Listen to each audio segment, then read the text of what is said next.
में 22वीं annual conference जो economic association of Bihar ने आयोजित की है, उस कॉन्फ्रेंस में शरीक हुए सभी अर्थशास्त्र के प्राध्यापक, विद्यार्थी, चिंतक, इन सबको बहुत बहुत शुभकामनाएं देता हूँ, शुभेच्छा देता हूँ। हमारे देश का आर्थिक विकास हमारे लिए बहुत महत्वपूर्ण है और इसलिए स्वाभाविक रूप से एक बात विवेकानंद जी ने कही है, वो अक्सर हम सब लोगों ने याद रखनी चाहिए। विवेकानंद जी ने कहा था कि no philosophy can be taught to empty stomach. खाली पेट को कोई तत्व ज्ञान सिखाया नहीं जा सकता और इसलिए हमारे समाज में रोटी, कपड़ा और मकान, इन मूलभूत बातों की जो गंभीर समस्या है उसको सुलझाना ही हमारी सबसे बड़ी प्रायोरिटी है। पंडित दीनदयाल उपाध्याय जी ने अपने सामाजिक आर्थिक चिंतन में बहुत अच्छी बात कही है। उनका ये चिंतन अंत्योदय के नाम से प्रसिद्ध है। उन्होंने कहा था कि समाज के जो शोषित है, पीड़ित है, जो सामाजिक, आर्थिक, शैक्षणिक दृष्टि से पिछड़े हुए हैं, जिनके पास रहने के लिए मकान नहीं है, खाने के लिए रोटी नहीं है, शरीर पर कपड़ा नहीं है, उस दरिद्र नारायण को हम भगवान माने और उसकी निरंतर सेवा करते रहे। और जिस दिन उन व्यक्तियों को रोटी, कपड़ा और मकान मिलेगा, उसी दिन हमारा कार्य पूरा होगा, ऐसा हम समझेंगे। यही चिंतन हमारा सबका उद्देश्य है। और इसलिए जब राजनीति में काम करने वाले मेरे जैसे जो कार्यकर्ता हैं, वो अक्सर इस बात को याद रखते हैं कि politics is a instrument of social economic reform. सामाजिक आर्थिक परिवर्तन का राजनीति एक प्रभावी उपकरण है और इसलिए आर्थिक दृष्टिकोण ये बहुत महत्वपूर्ण है। पर कौन सा आर्थिक दृष्टिकोण होना चाहिए, फ्यूचरिस्टिक विजन क्या होनी चाहिए, फ्यूचरिस्टिक टेक्नोलॉजी कौन सी है और फ्यूचरिस्टिक प्लानिंग क्या है, ये बहुत इंपॉर्टेंट है। मैं बहुत बार एक बात को याद करता हूँ कि you can donate art but you can not donate vision. आंखें दान किए जा सकते हैं पर दृष्टि दान नहीं की। हमारे गांव की, हमारे जिले की, हमारे शहर की, हमारे राज्य की और हमारे देश की विकास की दृष्टि अगर अप्रोप्रिएट होगी तो ज्यादा समय नहीं लगेगा परिस्थिति को बदलने के लिए। और इसलिए सामूहिक रूप से हमारे देश में कौन सी आर्थिक नीति को अपनाकर हमको आगे जाना है, ये बहुत महत्वपूर्ण है। सबसे पहली बात यह है कि जो हमारे उद्देश्य के रूप में हमारे प्रधानमंत्री जी ने हमने सबने रखी है कि हमारे देश को आत्मनिर्भर भारत को बनाना चाहते हैं। अभी हम दुनिया की 5वीं इकोनॉमी है और fastest growing economy in the world है। तो हमारे इकोनॉमी को 3rd largest economy in the world बनाना हमारा उद्देश्य है। $5 ट्रिलियन की इकोनॉमी बनाना, आत्मनिर्भर भारत बनाना, भारत को विश्वगुरु बनाना, यह सब करने के लिए हमको सही नीति को अपनाना पड़ता है।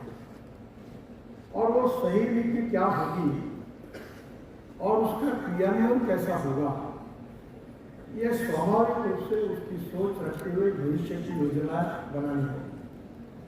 और इसलिए यह स्वाभाविक रूप से हमारे देश में उस दिशा में जाने के लिए हमें सोचने के लिए यह एनुअल कॉन्फ्रेंस जो अलग अलग लोगों के महत्वपूर्ण विचार आप सुनेंगे, वो आपको निश्चित रूप से दिशा देगा।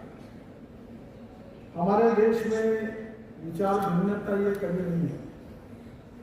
हमारे देश में विचार शून्यता ये कभी भिन्नता हो सकती है, विचार होंगे क्या। तो इसलिए स्वाभाविक रूप से हर क्षेत्र में चिंतन करना, मनन करना, we need to plan futuristic planning for our future. और वो जो सोच है, वो सोच ऐसे कॉन्फ्रेंस से हम सबको मिलती है। थोड़ा सा रेफरेंस देने के लिए मैं आपको पुरानी बातों की तरफ लेके जाऊंगा कि हमारे देश में 1947 को हमें स्वाधीनता मिली, और स्वाधीनता जब मिली तब महात्मा गांधी जी ने यह कहा था कि हमें राम राज्य का निर्माण करना है। और राम राज्य की जो संकल्पना थी, क्योंकि प्रभु रामचंद्र मर्यादा पुरुषोत्तम केवल नहीं थे, वो आदर्श राजा थे, आदर्श पिता थे, आदर्श शासक थे, और कल्याणकारी योजनाओं के द्वारा उन्होंने जो राम राज्य की स्थापना की थी उसको आइडियल के रूप में हमने स्वीकार किया है। पर इसी का संबंध मुझे याद आया कि अभी कुछ दिन पहले यूनो में एक वर्ल्ड कॉन्फ्रेंस हुई, और वर्ल्ड कॉन्फ्रेंस में भूटान के प्रधानमंत्री जी ने बहुत अच्छी बात रखी। उन्होंने क्या कहा था? उन्होंने कहा था कि डोमेस्टिक हैप्पी ह्यूमन इंडेक्स, ये हमारे लिए बहुत महत्वपूर्ण है। हमारी भाषा में अगर उसको हम कहेंगे सुखांत, हमारे हर क्षेत्र में ये हैप्पी ह्यूमन इंडेक्स कैसे बनाना, और इसका जो संबंध है वो हमारे आर्थिक नीतियों के साथ है, क्योंकि नीतियां बहुत इंपॉर्टेंट है। एक फिलोसोफर ने ऐसा कहा है कि पर्स एंड पर्सन, यानी व्यक्ति और पैसा, इसमें पर्सन श्रेष्ठ है। पर्सन एंड पार्टी, व्यक्ति और संगठन, इसमें संगठन श्रेष्ठ है। एंड पार्टी एंड फिलोसॉफी, यानी philosophy means vision for future, तत्वज्ञान, और हमारी फिलोसॉफी जो भविष्य के लिए हमें निर्माण करनी है वो हमारे लिए सबसे इम्पोर्टेंट है। एक फिलोसोफर ने ये भी कहा था कि सपने जो होते हैं वो हमारे मन में है। दुनिया की कोई भी सत्ता हमारी आंखें जो होती है उसको निकाल सकती है, पर मन के अंदर छिपे हुए विचारों को और सपने को कोई नष्ट नहीं कर सकता। और इसलिए हमारे सपने, हमारी विजन, हमारा फ्यूचरिस्टिक प्लानिंग हमारे देश के लिए, हमारे राज्य के लिए, हमारे डिस्ट्रिक्ट के लिए, हमारे शहर के लिए कैसे होगा, और इसका संबंध होता है तो कैपिटल इन्वेस्टमेंट से होगा। कैपिटल इन्वेस्टमेंट का संबंध इकोनॉमी के साथ होगा, और इसलिए economy is such A important subject कि जो हमारा हार्ट है। आर्थिक प्रगति और विकास ऐसा मापदंड है कि जिसके सिवा समाज प्रगति विकास नहीं कर सकता। और इसलिए हमें यह समझना होगा कि हमने जो जो मॉडल स्वीकार किए थे वो उस समय के लोगों ने बड़े ईमानदारी के साथ, उद्देश्य सबका एक ही था। सबका उद्देश्य यही था कि सबका कल्याण हो, सब गरीबी, भूखमरी, बेरोजगारी से दूर हो, गांव, गरीब, मजदूर, किसान का कल्याण। तो उद्देश्य के बारे में डिफरेंसेस नहीं थे, पर उद्देश्य को पूरा कैसे करना ये सबसे इम्पोर्टेंट बात है। जब 47 में हमें स्वाधीनता मिली तो पंडित जवाहरलाल नेहरू हमारे देश के प्रधानमंत्री हुए। वो दृष्टा नेता थे, और उन्होंने उस समय रशिया का जो सोशियो इकोनॉमिक मॉडल था उसका उनको उस समय प्रभाव था। और स्वाभाविक रूप से सरकार ने ये तय किया कि हर चीज सरकार डालेगी। 5 सितारा होटल सरकार डालेगी, पावर प्रोजेक्ट सरकार डालेगी, सब कुछ सरकार करेगी। गोल्ड माइनिंग भी सरकार की, कोल माइनिंग भी सरकार का, सब होता है। अब मैं भारत सरकार में कमेटी का चेयरमैन हूँ, मेरे साथ वित्त मंत्री भी है, और जब कमेटी होती है तो ये घाटे में गया, वो घाटे में गया, सोने की खान भी घाटे में गई। तो मैं सोचता हूँ कि ये तो ऐसी विचित्र बात हुई कि जिसका राजा व्यापारी उसकी जनता बिगाड़ी।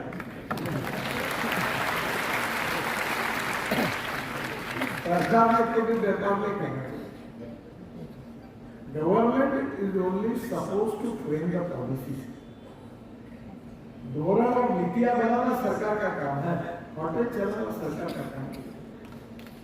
और उसका परिणाम ये हुआ कि देश में पहले करीब 25-30 साल हमारे देश के बजट से जो कैपिटल इन्वेस्टमेंट आई, उसमें गांव में बनने के लिए रोड नहीं बना, किसानों की सिंचाई के लिए सिंचाई के प्रकल्प नहीं बने, गांव में बिजली मिलनी चाहिए उसके लिए प्रायोरिटी नहीं मिली। और मुझे याद है कि मैं जब महाराष्ट्र में मंत्री था और 34-36 साल की मेरी उम्र थी, तो अटल बिहारी वाजपेयी जी ने मुझे बुलाया। तो मुंबई में मैंने, आप मुंबई आते हो तो समुद्र में एक बहुत बड़ा वर्ली बांद्रा सिटी प्रोजेक्ट मैंने बनाया और पचपन उड़ान पुल फ्लाईओवर बनाए थे और मुंबई और पुणे के बीच में एक द्रुतगति महामार्ग बनाया था। उस समय वाजपेयी जी ने उस वक्त देखा, उन्होंने मुझे बुलाया और उन्होंने मुझे कहा कि तुम एक काम करो कि हिंदुस्तान में 6.5 लाख गांव है पर अभी तक गांव में जाने के लिए रोड नहीं है, तो गांव को रोड को जोड़ने वाली योजना तैयार है। तो मैं 3 महीने काम करता रहा। रिजर्व बैंक के डिप्टी गवर्नर, नाबार्ड के चेयरमैन, बड़े बड़े अधिकारी मेरे साथ थे और 3 महीने के बाद मैंने अपना रिपोर्ट वाजपेयी साहब को सौंपा। बाद में 1 महीने के बाद उस समय के राष्ट्रपति डॉक्टर अब्दुल कलाम साहब ने उस योजना को जाहिर किया और उसका नाम भी मैंने ही रिपोर्ट में रखा हुआ था। आज भी वो भारत सरकार की फ्लैगशिप योजना है जिसका नाम है प्रधानमंत्री ग्राम सड़क योजना।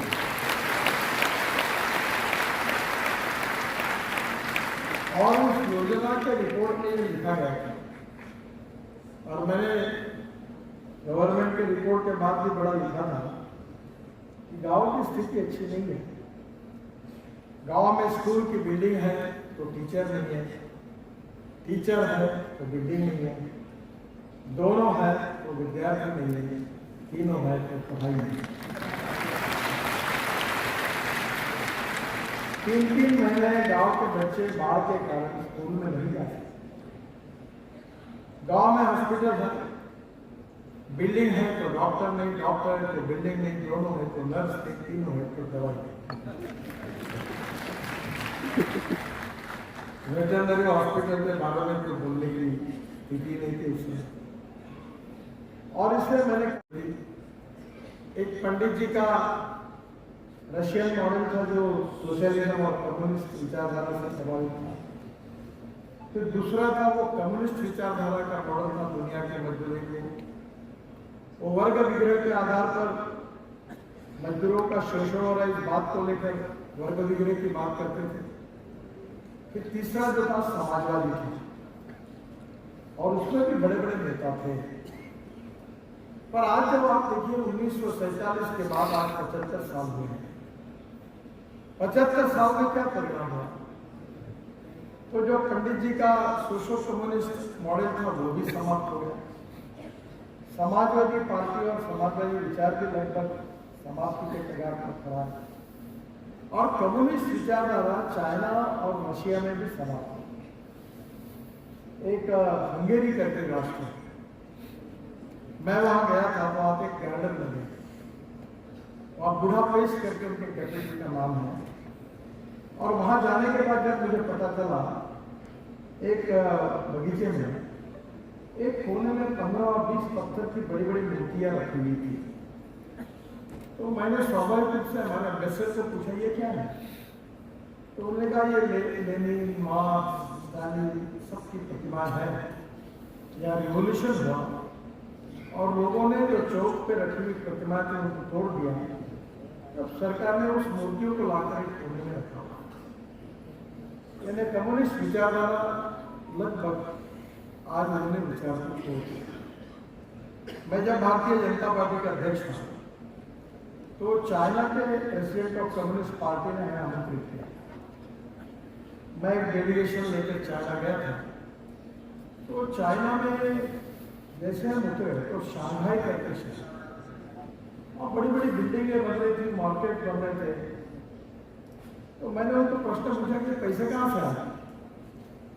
तो जैसे हमारे यहाँ नॉन रेसिडेंशियल इंडियंस NRI कहते हैं, वहाँ वो मंगोलियन वंश के नॉन रेसिडेंट चाइनीज ये वर्ल्ड में बड़े धनवान हैं और उनको सरकार ने ओपन कर दिया और जिसके कारण बड़े प्रमाण पर वहाँ इन्वेस्टमेंट आई और शंघाई में बड़े बड़े hotel, building, convention centre, public private investment से शुरू हो गए। और जब मैं कम्युनिस्ट पार्टी के अध्यक्ष जी को मिला तब चर्चा करते हुए मैंने पूछा कि कम्युनिस्ट विचारधारा को इसको अनुमति है, केवल लाल झंडा छोड़कर सब बातें आपने बदल दी। तो उन्होंने मुझे कहा कि हमें हमारे देश की प्रगति और विकास करना और इसलिए समय के साथ जो भी आवश्यकता होगी उसके साथ हम बदलेंगे।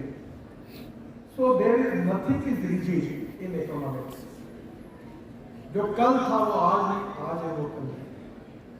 और हमें समय के साथ ये समझना होगा उद्देश्य एक ही है, पर जैसे आप कह रहे हैं कि कोई डिसीज होता है तो कौन सा इंजेक्शन है जिससे हमको आराम पड़ता है, ये इंपॉर्टेंट है। और इसलिए हमारे इकोनॉमी में इन सब बातों का विचार करते हुए आपको आपकी इकोनॉमिक सोच में ये सोचना होगा कि हमें क्या करना चाहिए। मैं आपको ये सुझाव दूंगा कि इसमें सबसे इम्पोर्टेंट चीज है वो है गांव, गरीब, मजदूर और किसान। हमारे देश में करीब 130 सामाजिक, आर्थिक, शैक्षणिक दृष्टि से पिछड़े हुए डिस्ट्रिक्ट हैं, 500 ब्लॉक्स हैं और उनको सामाजिक, आर्थिक और शैक्षणिक दृष्टि से प्रगति और विकास की ओर ले जाना और उनकी विकास को प्राथमिकता देना, ये हमारा सबसे इम्पोर्टेंट प्रायोरिटी भी है, कर्तव्य भी है।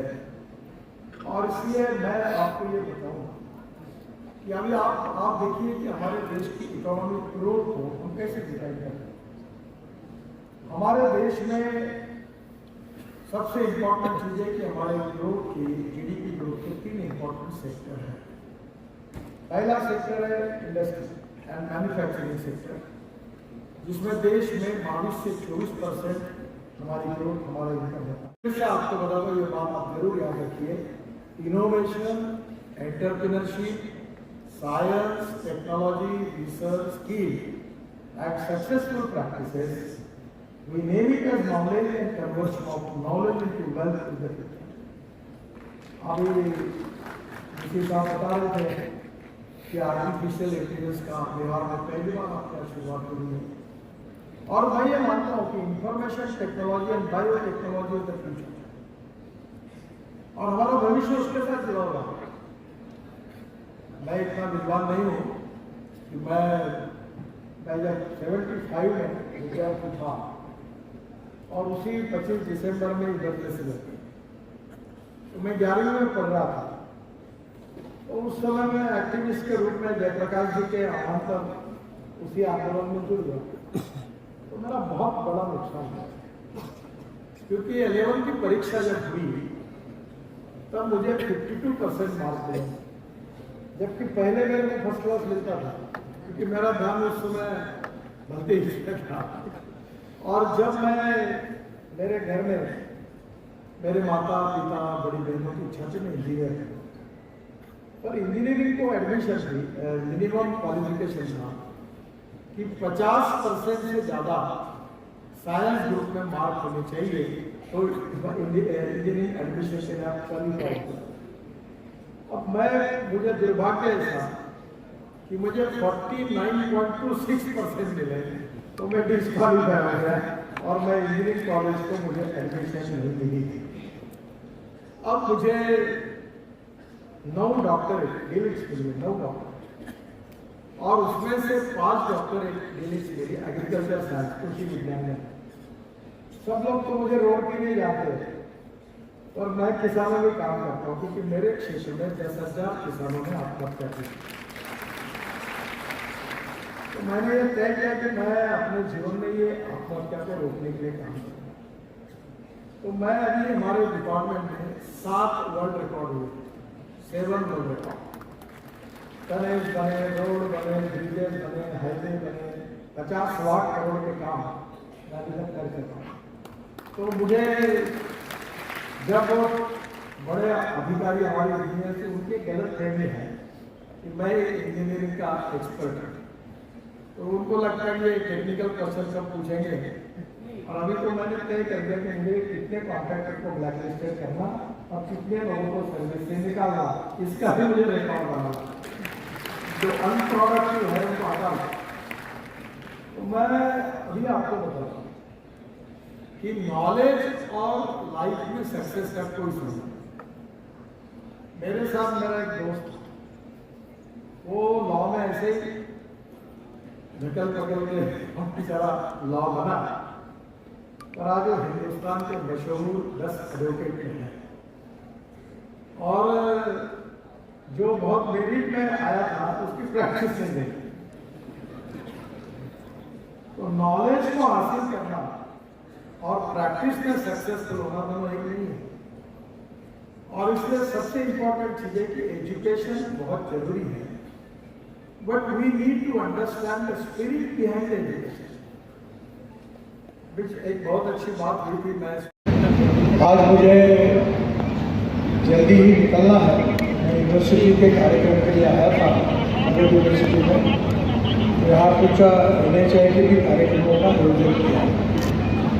सबसे पहले मैं आप सबसे क्षमा मांगूंगा कि मुझे आने में देरी हुई है, और आदरणीय अतिथिगण से भी क्षमा मांगूंगा कि उनका भाषण होने की आवश्यकता भी थी और मुझे जल्दी निकलना है, इसलिए मैं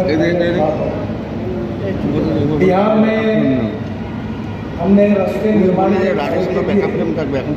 विशेष रूप से प्राथमिकता की है, और ये नितिन गडकरी मोदी जी की शुरू है, ये जब समाप्त होगी बिहार में हम 5 लाख करोड़ रुपए के काम लगभग पूरे करेंगे, ऐसा मेरा विश्वास है।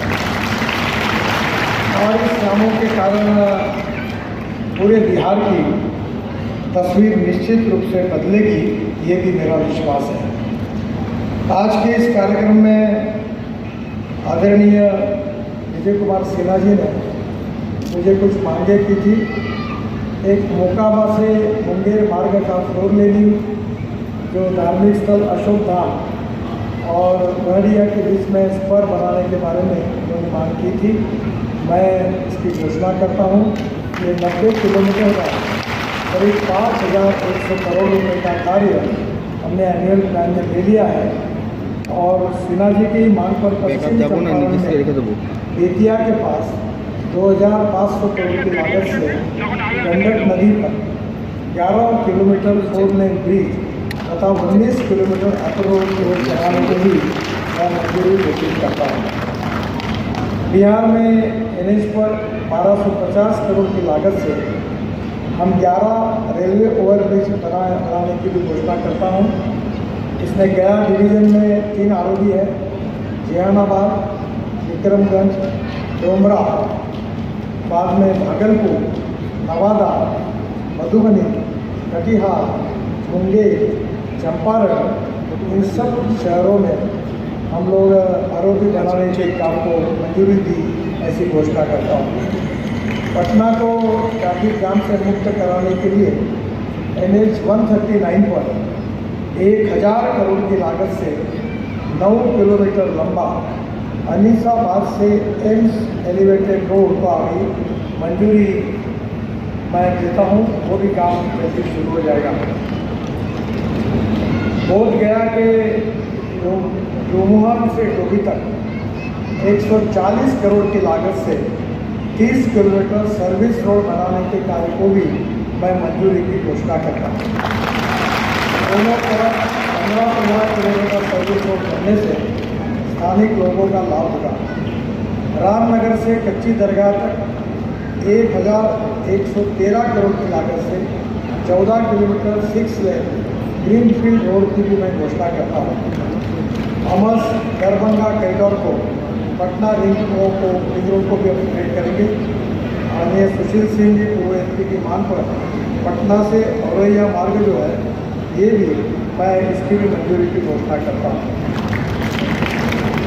ये जो गया की आज परियोजना है 3700 करोड़ की, उसमें से वाराणसी और कलकत्ता इसके बीच में हम जो ग्रीनफील्ड हाईवे बना रहे हैं इसकी कीमत 40,000 करोड़ है, 970 किलोमीटर, और ये हम 5/2027 तक इसका काम पूरा करेंगे और जिसके कारण यहाँ के औद्योगिक विकास के लिए ये बहुत महत्वपूर्ण होगा और यहाँ से कलकत्ता दिल्ली ये भी डिस्टेंस पार किया जा सकेगा। इसके साथ पटना गया डोभी मार्ग जो है 5,500 करोड़ का 127 किलोमीटर 4 लेन फरवरी 2025 तक पूरा हो जाएगा और गया से पटना आने के लिए जो 4 घंटे लगते थे वो 1.25 घंटे में ये निश्चित रूप से सफल हो जाएगा। गया में 22 किलोमीटर का बाईपास भी बनाने के लिए हमने मंजूरी दी है और पटना को सीधे जीटी रोड से भी कनेक्टिविटी मिलेगी। विक्रमगंज से डोमराव तक 180 करोड़ की 40 किलोमीटर 2 लेन प्यू शोल्डर ये भी काम मार्च 2025 तक पूरा होगा और गया और बक्सर के बीच में ये पूरी तरह यातायात सुगम हो जाएगी। मुझे इस बात की विशेष रूप से खुशी है कि बिहार निश्चित रूप से प्रगति और विकास की ओर आगे जा रहा है।